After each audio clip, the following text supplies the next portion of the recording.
Programang ito ay rated SPG. Striktong patnubay at gabay ng magulang ang kailangan. Maaaring may masiselang tema, lengguwahe, karahasan, sexual, horror o droga na hindi angkop sa mga bata.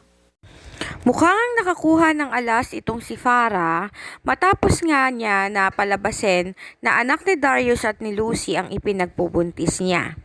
Masaya naman si Belen dahil inakala nga niya na magagawa ni Farah na maagaw ang lahat-lahat dito kay Lucy. Sinabi ni Farah na hindi siya isang aso na pagkatapos manganak ay kukunin na lamang nila ang lahat ng kanyang mga anak.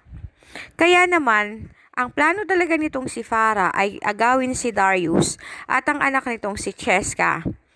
Gusto niya na mawala na si Lucy sa kanilang landas at kapag nagawa niya iyon ay siya na siguro ang pinakamasayang babae. Masaya naman si Belen sa plano ng kanyang anak, ngunit wala namang garantiya na magiging maayos ito. Samantala, ang hindi alam ni Farah ay pinaiimbestigahan nga siya ni Darius at nalaman nga nito na nagkaroon pala siya ng ibang katalik matapos nga niyang lumayo ng pagkatagal-tagal. Ito nga ang nakabuntis sa kanya at ngayon nga ay pinalalabas niyang anak ito na Darius. Subalit nagkamali siya ng kanyang diskarte dahil nalaman na nga ni Darius ang lahat.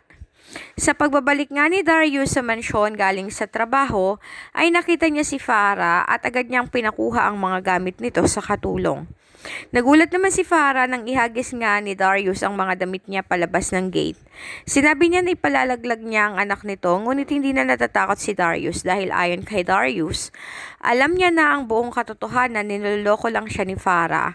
At kung inaakala nga nito na magtatagumpay siya sa kanyang plano ay nagkakamali siya. Nagulat si Farah sa kung paano nalaman ni Darius ang lahat at ayon kay Darius ay nagpaimbestiga siya dahil wala naman talaga siyang tiwala dito kay Farah. Hindi naman matanggap ni Farah na talo na naman siya at hindi niya nagawang makuha ang pamilya ni Lucy. Kaya naman nung mga oras na yon ay halos magwala siya. Magtagumpay kaya itong si Farah na mapaniwala ulit si Darius? Abangan!